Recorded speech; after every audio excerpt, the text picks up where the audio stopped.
Okay, so let's just dive right in. We're going to tackle one of those really big questions, maybe the biggest question there is. It's something that sits at the very core of what it means to be human. And there it is. What am I searching for? You know, this question, it just pops into your head, right? In quiet moments when you're making a huge life decision, or maybe just randomly while you're stuck in traffic. It's the search we're all on. But where in the world do you even begin to find an answer? While the world is more than happy to give you answers. In fact, it's screaming them at you.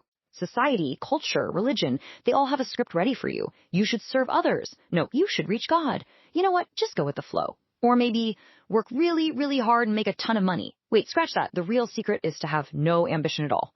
It's a lot, and it's all over the place. And that's exactly the problem. When we look to the outside world to try and get a straight answer, we usually just end up more confused than when we started. It's like trying to find your way with a dozen compasses all pointing in different directions. It's just noise. So clearly, we need a different approach. So let's try something totally different. Instead of looking at our own complicated, noisy world, let's strip everything back. Let's look for a clue somewhere much, much simpler. In nature. Let's start real small. Just think about an ant. You've seen them, right? Marching in those perfect little lines, always busy, always moving, always on a mission. What is their entire existence even about? From our point of view, it seems incredibly simple. Day in, day out, its whole life is a relentless, constant search for food. That's the mission. That's its purpose. Okay, so let's zoom out a little bit. How about a bird? Its life seems a little more complex, right? I mean, there's songs, there's flight, there's building these incredible little nests. Seems like there's more going on. But when you really boil it down, what does its day consist of? Two main things: finding a meal and avoiding becoming a meal. Find food, don't get eaten. It seems to be all about survival. Or is it? Is that the whole story? I mean, really, is it just about surviving for one more day? Because if you look just a little bit closer, a much more interesting pattern starts to emerge. And here it is. It's not just about avoiding the ultimate negative, death. They actively avoid all kinds of discomfort, getting rained on, harsh winds, you name it. And on the other side of the coin, they are actively seeking out pleasant situations, not just food for survival, but a safe place to rest, warmth. It's this fundamental push and pull, a constant movement away from the unpleasant and towards the pleasant. This observation actually points to a simple truth, a unifying drive that seems to connect all forms of life, from the tiniest bug to us. We can call it the universal drive. It's this basic, almost programmed impulse that's running in the background of everything. It's the engine for action in every living creature. Avoid the bad stuff, move toward the good stuff. Simple, right? So now, for the really interesting part.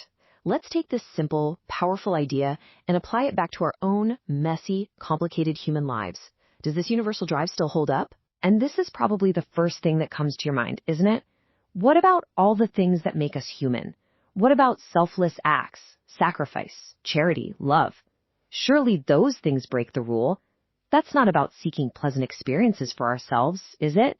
Well, let's really look at it. Take a mother who sacrifices her sleep for a sick child. Now, the act of losing sleep is obviously unpleasant, but the feeling she gets from caring for her child, that feeling of love and fulfillment, that's a deeply pleasant experience. In fact, choosing not to do it would create the very unpleasant experience of guilt and worry. It's the same idea for someone who dedicates their life to helping people.